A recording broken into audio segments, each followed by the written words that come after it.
ಬನ್ನೇರುಘಟ್ಟ ಉದ್ಯಾನವನದಲ್ಲಿ ಆತಂಕಕಾರಿ ಘಟನೆ. ಸಿಬ್ಬಂದಿಯೊಬ್ಬರ ಮೇಲೆ ಚಿರತೆ ದಿಢೀರ್ ದಾಳಿ. ಪ್ರಾಣಿಪಾಲಕ ಬೋನ್ ಸ್ವಚ್ಛಗೊಳಿಸುತ್ತಿದ್ದ ಏಕಾಏಕಿ ರೊಚ್ಚಿಗೆದ್ದ ಪಕ್ಕದ ಕೇಜ್ನಲ್ಲಿದ್ದ ಚಿರತೆ. ಮೆಶ್ ಮೂಲಕ ಕೆನ್ನೆ, ಕುತ್ತಿಗೆಗೆ ಪರಚಿ ಗಾಯ. ಬೆಂಗಳೂರು ಗಿರಿನಗರ ಇಂಡಿಯನ್ ಬ್ಯಾಂಕ್ನಲ್ಲಿ ಚಿನ್ನ ಕಳವು. Bank assistant manager Kiran Kumar ಕಳ್ಳ. 4 ಕೋಟಿ ಮೌಲ್ಯದ 2783 ಗ್ರಾಂ ಚಿನ್ನ ಲೂಟಿ. ಆನ್ಲೈನ್ ಬೆಟ್ಟಿಂಗ್ ದಾಸನಾಗಿದ್ದ ಮ್ಯಾನೇಜರ್ ಗ್ರಾಹಕರ ಚಿನ್ನಕ್ಕೆ ಕನ್ನ ಹಾಕಿದ್ದಾನೆ. ಲಾಕರ್ ಪರಿಶೀಲನೆ ವೇಳೆ ಸತ್ಯ ಬಯಲು. ಇನ್ಮುಂದೆ ಆಧಾರ್ ಕಾರ್ಡ್ ತೋರಿಸಿ ಉಚಿತ ಪ್ರಯಾಣವಿಲ್ಲ. ಉಚಿತ ಪ್ರಯಾಣ ಶಕ್ತಿ ಯೋಜನೆಗೆ ಹೈಟೆಕ್ ಸ್ಪರ್ಶ ನೀಡಲಾಗಿದೆ. ಫ್ರೀ ಬಸ್ಗೆ ಮಹಿಳೆಯರಿಗೆ ಸ್ಮಾರ್ಟ್ ಕಾರ್ಡ್ ಕಡ್ಡಾಯ. ಕಾರ್ಡ್ಗಳ ಉತ್ಪಾದನೆ ಮತ್ತು ವಿತರಣೆಗೆ ಟೆಂಡರ್. 3 ತಿಂಗಳಲ್ಲಿ ಸ್ಮಾರ್ಟ್ ಕಾರ್ಡ್ ವಿತರಣೆ.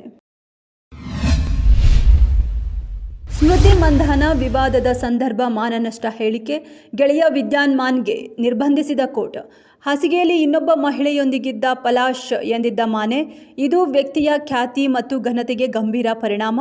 ಪಲಾಶ್ ಮುಚ್ಚಲ್ ವಿರುದ್ಧ ಹೇಳಿಕೆಗಳನ್ನು ನೀಡದಂತೆ ತಡೆ. ಅಪಘಾತದಲ್ಲಿ ಜೀವ ಬಿಟ್ಟ 10 ತಿಂಗಳ ಮಗು. ಅಂಗಾಂಗ ದಾನ ಮಾಡಿ 5 ಮಕ್ಕಳ ಜೀವ ಉಳಿಸಿದ ಪುಟಾಣಿ. ಅರುಣ್ ಶೆರಿನ್ ದಂಪತಿಗಳ 10 ತಿಂಗಳ ಪುತ್ರಿ ಅಲಿನ್ ಶೆರಿನ್. ಅಲಿನ್ ಯಕೃತ್ ಅತ್ಯಂತ ಕಿರಿಯ ಮಗುವಿಗೆ ಅಳವಡಿಕೆ. 2 ಮಕ್ಕಳು ಈಗ ಇತಿಹಾಸದ ಭಾಗ.